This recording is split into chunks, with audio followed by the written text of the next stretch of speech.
नमस्कार, think tank पर आप सभी का स्वागत है। बड़ी खबर जो सामने आई है, दरअसल PF5 पर देश में बैन लग चुका है। 5 साल के लिए PF5 पर बैन लगा दिया गया है मोदी सरकार द्वारा।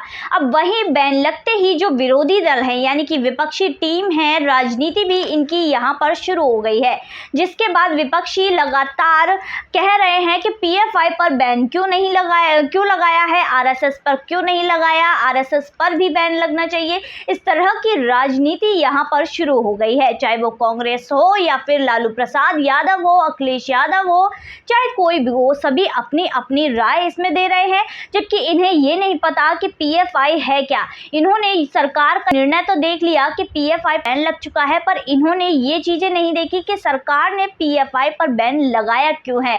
पूरी डिटेल में इन्होंने जानकारी लिए बिना ही PF5 के बैन पर विरोध प्रदर्शन करने शुरू कर दिए हैं, अपनी राजनीति शुरू की है, जो कि बढ़ चढ़कर बोले हैं कि PF5 पर बैन लगना गलत है, RSS पर भी बैन लगना चाहिए। सिर्फ PF5 ही इसमें क्यों पिसे, RSS को भी इसमें इस लपेटे में लेना चाहिए और RSS पर भी बैन लगना चाहिए। लालू प्रसाद यादव की अगर बात करें तो उन्होंने भी यही कहा कि PF5 पर बैन लगाना गलत है।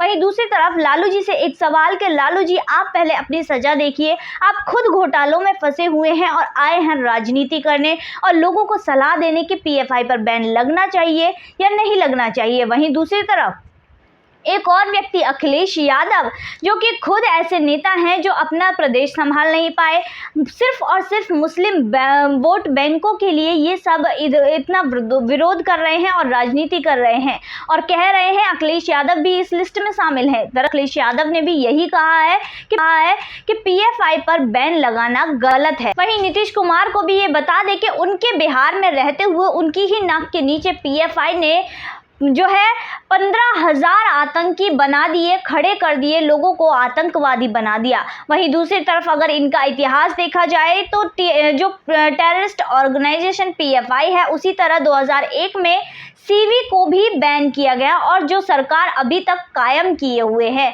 जो आने वाली जो भी सरकारें होती हैं वो सब इसको कायम किए हुए हैं। आज मोदी सरकार में भी ये CV बैन ही है। वहीं दूसरी तरफ उस पर किसी ने भी सवाल नहीं उठाए। PF5 की अगर बात करें तो ये जो बाहर के देशों में जाकर इस्लामिक देशों में जाती हैं और ISIS से इसका संबंध है, इस बात को कोई भी नकार जाए तो कहना, इसमें भी सबसे पहले जो है CV में भी इन लोगों ने ही, जो लालू यादव है या फिर राहुल गांधी, इन सभी ने, राहुल गांधी तो खैर क्या ही होंगे, वो तो हमेशा से ही इसको बैन किए हुए थे। वहीं दूसरी तरफ बात करें लालू यादव की, और भी ऐसे नेता हैं जो CV के भी बैन होने पर विरोध कर रहे थे, जिसके बाद जब बम धमाके होने लगे तब जाकर इनके कान खड़े हुए कि भाई हम तो गलत कर रहे थे। वहीं दूसरी तरफ बात करें कि ISI से जो PF5 का संबंध रहा है, ये जो PF5 के लोग हैं वहाँ जाकर उनसे मिलते हैं, जिसके बाद इंडिया में जो है फंड भी ISI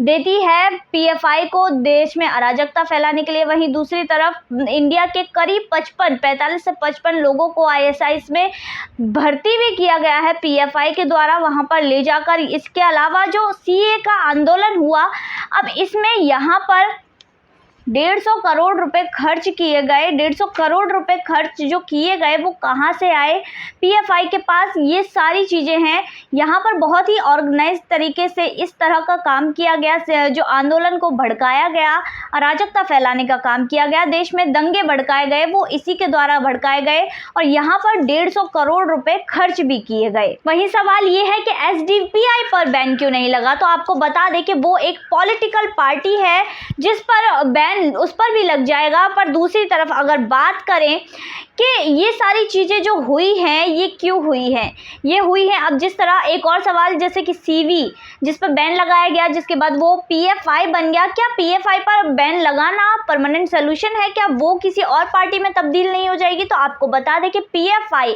मोदी जी का जो काम है, वो मैंने पहले भी कहा था कि ऐसा है कि वो जड़ से उखाड़ फेंकते हैं प्रॉब्लम को, तो वो वही हुआ है। PF5 में जितने भी अधिकारी थे, जितने भी लोग इसमें शामिल थे ऐसे काम करने में, वो सभी अब जेल की सलाखों के पीछे है। सभी संगठनों को बैन किया गया है। अगर कोई इनके समर्थन में भी उठता है तो उसको भी क्रिमिनल ही माना जाएगा। कोई इनका सपोर्ट करता है तो उनको भी क्रिमिनल ही माना जाएगा, आतंकवादी माना जाएगा। तो पीएफआई पर बैन लगाना परमानेंट सॉल्यूशन तो हम नहीं कह सकते, पर ये एक शुरुआत है जो मोदी सरकार द्वारा लिया गया ये फैसला है। एक शुरुआत है जिसमें आगे की तरफ बढ़ने पर इस पीएफआई का खात्मा ही दिखाई देगा। वहीं दूसरी तरफ अब जो लोग हैं उनको समर्थन करना होगा सरकार का, मोदी सरकार का, कि पीएफआई पर बैन लगा ही रहे। पीएफआई जिस तरह पनप रही थी, उसके बाद देश में जिस तरह अराजकता फैल रही थी वो कम हो, और पीएफआई पर बैन लगाना बिल्कुल सही था। ये सभी को समझना होगा। ये जो नेता हैं अपनी राजनीति चमकाने के चक्कर में, विरोध प्रदर्शन के चक्कर में, विरोध करने, सरकार का विरोध करने के चक्कर में, ये विपक्षी दल हैं, ये अपनी राजनीति जो चमका रहे हैं, अपने वोट बैंक को बचाने के चक्कर में लोगों को भड़काने का काम कर रहे हैं, लोगों की जो मानसिकता है उसको बदलने का काम कर रहे हैं। पर लोग अब जाग चुके हैं, ऐसा कुछ भी नहीं होगा। तो आज की वीडियो में बस इतना ही, फिर मुलाकात होगी ऐसी ही वीडियो के साथ। तब तक के लिए देखते रहिए थिंक टैंक।